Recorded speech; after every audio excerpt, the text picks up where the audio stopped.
ইরানকে দাবায় রাখা খুব সহজ না। আমেরিকানদের জীবনে অপ্রয়োজনীয় জুয়া খেলা। জি জি প্লিজ।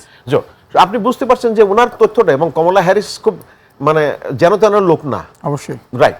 তো উনি প্রেসিডেন্সিয়াল ক্যান্ডিডেটও ছিলেন, যিনি ডোনাল্ড ট্রাম্পের কাছে হেরে গেছেন। সুতরাং ওনার এই জন্যে ওই স্কট রিটার উনি বলছেন যে এরকম রেজিম চেঞ্জ এখানে করতে আসছে, কিন্তু ওখানে হয়ে যেতে পারে।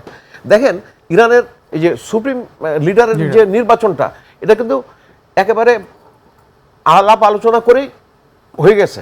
এবং হয়তো এই ক্ষেত্রে আপনি ইরাকের যেমন সাদ্দাম হোসেনের পতনের পর পুরো রেজিম পরিবর্তন হয়ে গেছে, গাদ্দাফির রেজিম পরিবর্তন হয়ে গেছে ওনার পতনের পরে, কিন্তু এখানে এটা হয় না। কারণ তারা বিভিন্ন লেয়ার আছে লিডারশিপের, তারা একজন চলে গেলে আরেকজন টেক ওভার করে। আপনি কয়েকজন মানে ঊর্ধ্বতন মিলিটারি অফিসারের কথা বলছেন, তারা নিহত হয়েছে, তারা রিপ্লেসড হয়ে যাবে। এই গত 2025-এর জুন 23 ওখানে যে 12 দিন যুদ্ধ হয়েছিল, সেখানে কিন্তু সামরিক অনেকগুলো মারা গেছে, সায়েন্টিফিক অনেক সায়েন্টিস্ট বিজ্ঞানী মারা গেছে, কিন্তু তারা সব রিপ্লেসড হয়ে গেছে।